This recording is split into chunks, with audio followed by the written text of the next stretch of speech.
So, without further ado, it's redneck opera. And opera is defined as an art form that began in the late 16th century, in which actors perform a dramatic work. Comic opera began in the late 18th century and is said to have farcical, self-important aspects within a humorous plot.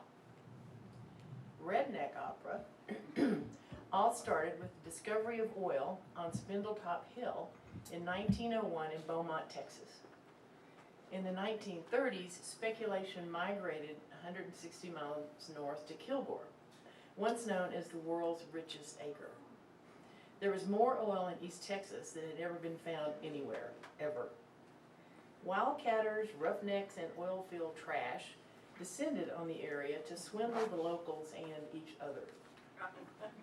One such outsider was Junior Peck, who arrived from Enid, Oklahoma, married the richest girl in town, and they had a son named Bobby.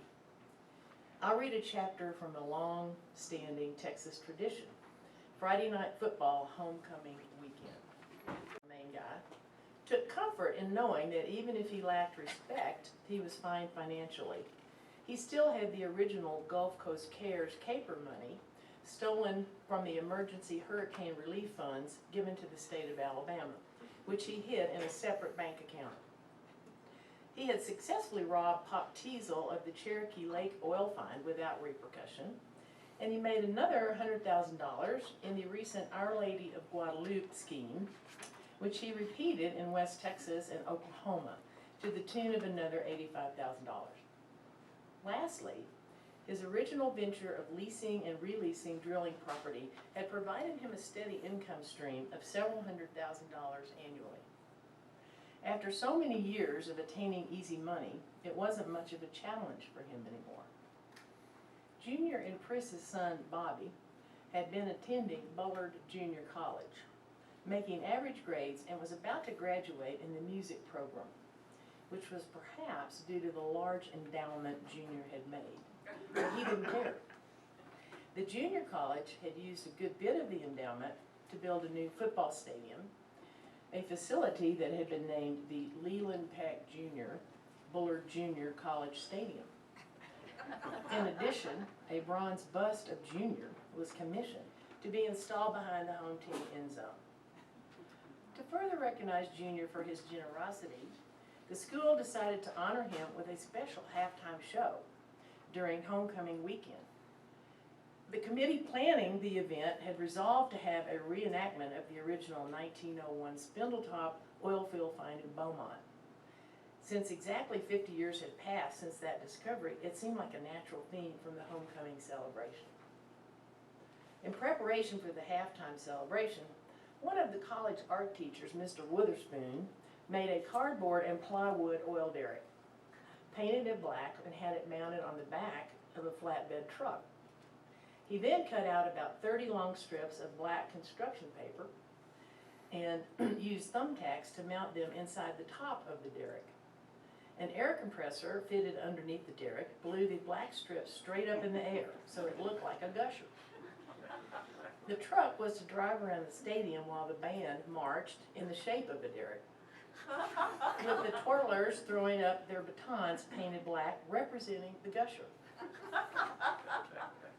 A special song was commissioned to accompany the festivities. The lyrics, sung to the tune of the Western song Rawhide, were to be performed over the PA system by Mrs. Anthol Bivens, the chair of the music department.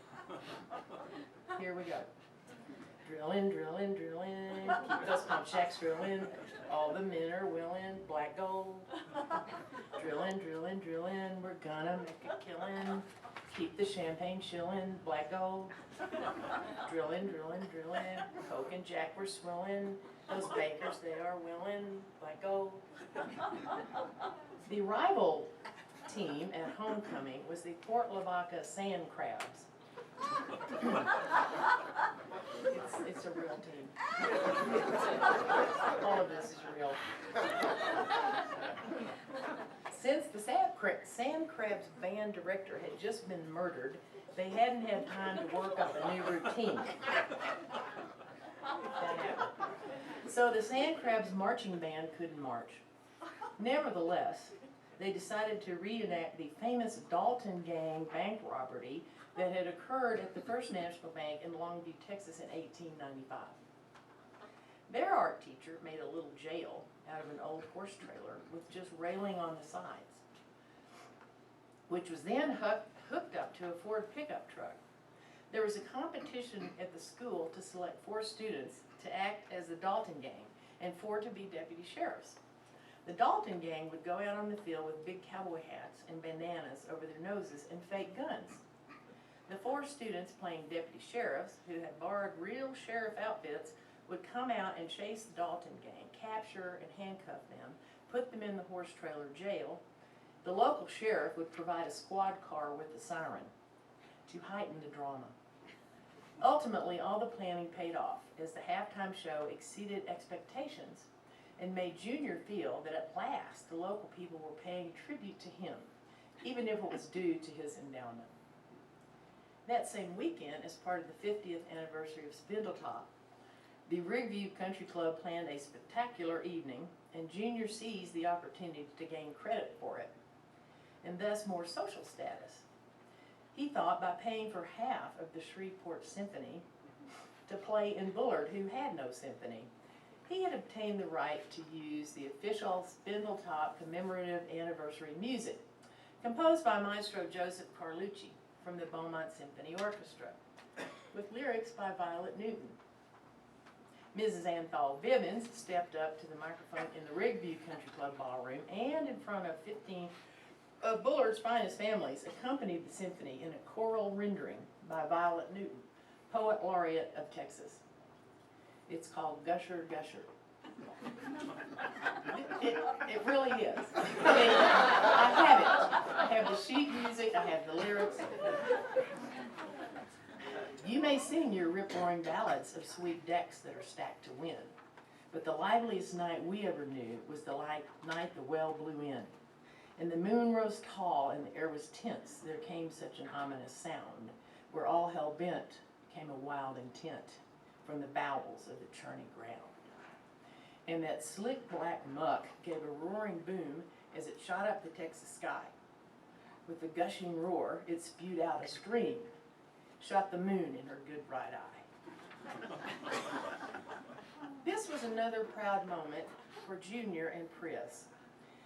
There was a different mixture of people from the usual Bullard crowd, since visitors from the neighboring counties had come to hear the symphony. Junior remarked to Pris, "Isn't everyone polite? Maybe we need to make sure we are around new people more often." To be singled out and appreciated by people in Bullard and beyond, and to see his social stock rise, was a new and welcome experience for Junior. After these events that gave Junior and Pris new social status and a broader outlook, they both began to engage in activities that expanded their perspectives beyond the confines of East Texas. Pris continued to read 3 books a week, expanded her literary interests from picture cookbooks and Peyton Place to more serious fare like A Certain Smile. She also subscribed to several fashion magazines of the day and yearned to be photographed in the rarefied air of the runway shows Neiman Marcus hosted to introduce the latest fashions to the select few who could afford them. In addition, Pris and Junior traveled repeatedly to Dallas on chartered church buses to take in cultural events like the summer music season at Fair Park. They attended the Dallas Symphony, they stayed at the Adolphus Hotel every time the Dorsey Orchestra performed there. Increasingly, Pris found life in small-town East Texas stifling. Then there was the matter of Bobby. Junior and Pris had to figure out what to do with Bobby after his graduation. Bobby, bless his heart, hadn't inherited his daddy's knack for making money. In Junior's estimation, his son couldn't make a dime if someone handed him 2 nickels. Junior remained puzzled about why Bobby seemed so dumb. He remembered that when Bobby was 6, his smallpox vaccination hadn't taken. Perhaps that was it. Or maybe it was the result of riding his bike in the fog of fumes spraying DDT behind the mosquito abatement truck every summer. Or maybe it was just a case of idiopathy. His eyes had been tested and didn't need corrective lenses. Whatever the cause, Bobby almost didn't graduate from high school, having repeated 5th and 10th grades twice each. Nevertheless, Junior knew that Bobby had to make his own life soon. Bobby, what is it you want to do now? Try as I might, none of the 4-year colleges around here seem to be able to find a place for you, Junior remarked one day. Junior and Chris both knew Bobby wasn't mature enough to go to a 4-year college away from home, and that he would probably flunk out anyway. Well, Daddy, I think I'd like to get into a band. I was real good on tuba, replied Bobby. Oh, for Christ's sake, fumed Junior. No self-respecting son of mine is going to be in some dumb band.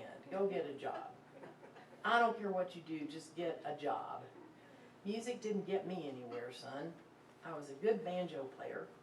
Everybody enjoyed the songs and liked me at first when I went to summer camp. But later they didn't. You can't rely on a musical instrument to define your future. The next morning, Bobby went on a job hunt. First, through some fireman friends, he got a job driving around and moving the arrow on the half-moon fire danger signs, indicating whether or not it was safe to burn refuse and yard waste. Haven't you ever wondered who does that? That only took an hour or so. Bobby then got a job at the afternoon cashier as the Tasty Freeze queen. Great, thought Pris. Here's just another place where the gold diggers can get at him. She saw it as her responsibility to save off the local girls who saw Bobby as a potential meal ticket. It didn't help the situation when Pris enrolled Bobby in the Alicia Cogswell School of Dancing and Decorum. She thought he would meet a nice wealthy girl whose daddy could afford the 6-week course. But Bobby was asked to leave after 2 weeks because he had no rhythm. And the girls refused to dance with him for fear of getting stepped on. Although Bobby was rather good looking, when he opened his mouth and spoke, the girls realized he was about as useless as tits on a bull. Thank you. That's it.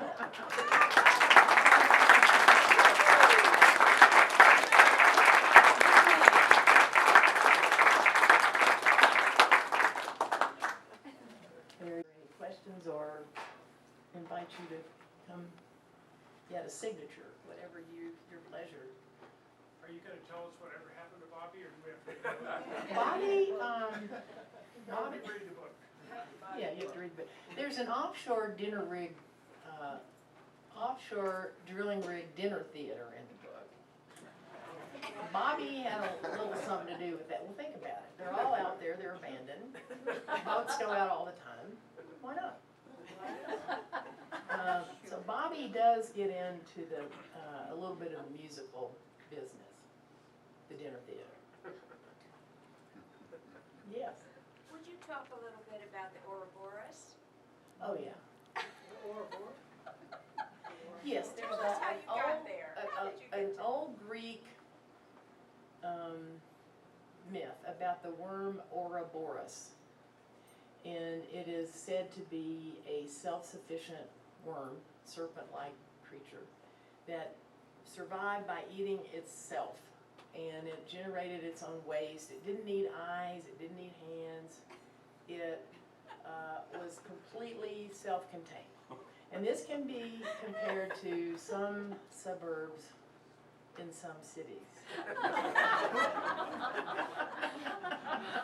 Many suburbs.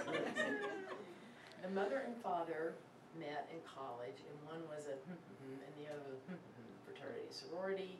They married, the man went to medical school, and they had children, and they pledged And they all went to the same summer camp. And then they all came back and went to the same college, and they all married the other one's classmates, and so, and so, and so, and so, and so.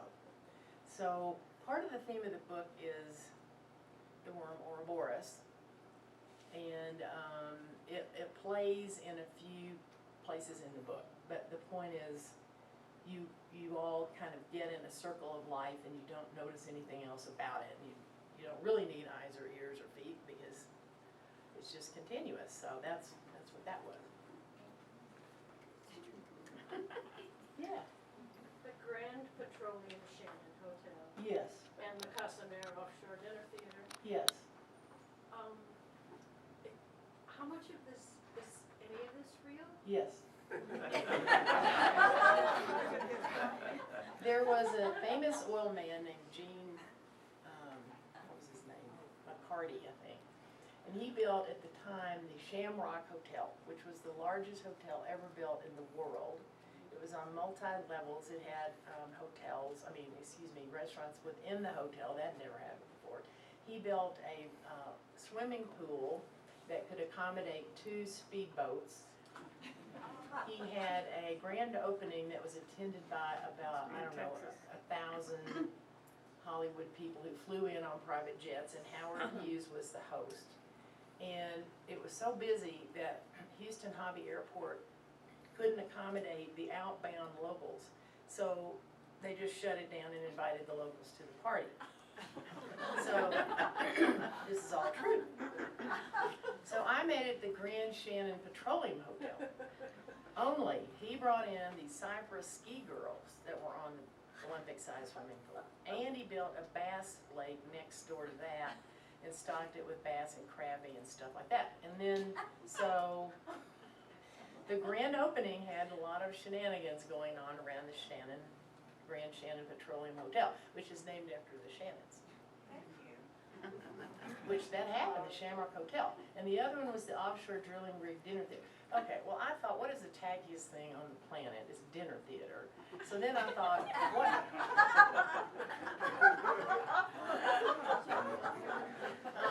I thought, well what might happen in that regard down there? And why not? Because they have these boats that take fishermen out to fish off of these drilling rigs. And they have the San Jacinto Monument, and there's a big reenactment of the Texas independence fight between, with beating Santa Ana, and these boats go out and they come back in, and you have lunch at the San Jacinto Monument. So these boats are going out and coming back all the time, so why not? It's partially based in fact? Well, the Grand Shannon is the Shamrock, but the offshore drilling rig hasn't happened yet. However, I've been no, just kidding. I read a story not long ago, and in the North Sea, some of these things have been turned into resorts for scuba diving and so forth. They've built, luxury resorts. So, Could be. it might happen. Anything else? I hope you get a part of it if it does happen. I got one for you. Have any of your so-called fictional characters filed suit against you? I haven't been down there yet. Larry and I are going next week on our honeymoon. What I tried to do was make mostly composite people. There's an exit outside of San Antonio off the interstate, and the exit is called Lomita Goldwaif. So I have a character named Lomita Goldwaif, and she wins all sorts of prizes in high school, up to and including Ms. Bunsen Burner by the Science Club. So you can't say, she won everything. I mean, we all knew when we grew up who was the prom queen, who was the student. We can't be using those names, So Lomita won everything. Then there's another exit outside Fort Worth called Thurber Mingus. Now, isn't that a great name? So Thurber Mingus is a Pinkerton man. Well, hopefully, nobody will figure it out.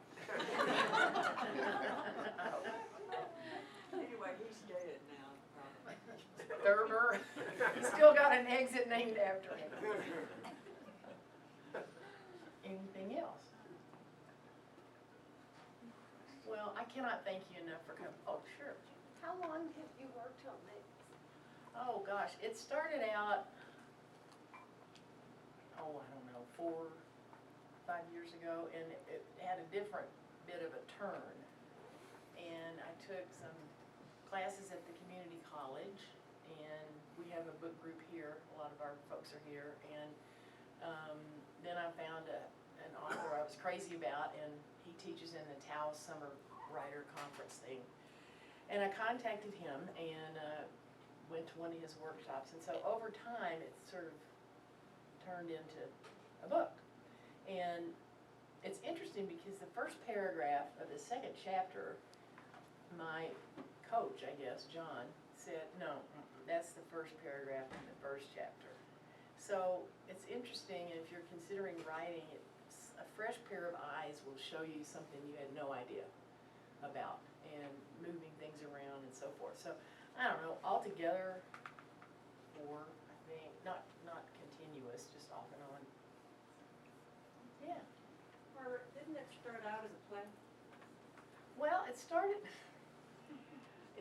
out as this couple I know from, and we went to North Texas, and were very good musicians, and she wound up being a mezzo-soprano at the Chicago Lyric. And she's from, Bump on a Log, Texas. And it started with them, and they decided to go back to Texas. So, and then a friend of ours killed him, and you know who that is. But anyway, it's evolved. You know who she is. Anyway, it's evolved. Over the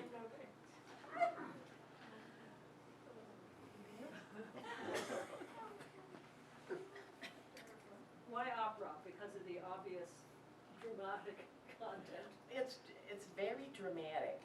Yeah. And the musical thing in the beginning was that particular couple that, but then I started thinking opera's crazy, and you don't know who's going to do what to whom next, and sometimes after you saw it, you didn't know who did what. I just stuck with it. Sometimes at the end of the whole thing, 3 hours later, you don't know what happened. So, yeah.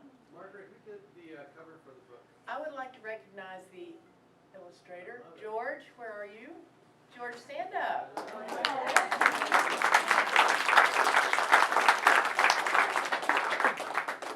George Lawrence did it, and a friend of ours found him for me, and I thought, now how am I supposed to explain to this guy about oil wells and stuff? Well, he's related to the Humphreys family in Beaumont, who still think they have land claim to Spindletop. So he totally understands that. And he first drew a cowboy hat with horns on it, and George, we just thought about it, talked about it, we just put that cowboy hat on that cow. So that's George, and I couldn't be happier. I'm thrilled.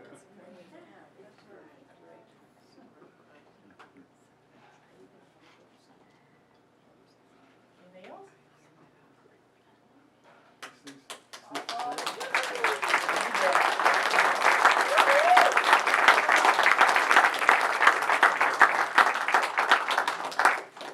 Thank you all so much. This is my first rodeo. Hopefully it won't be my last.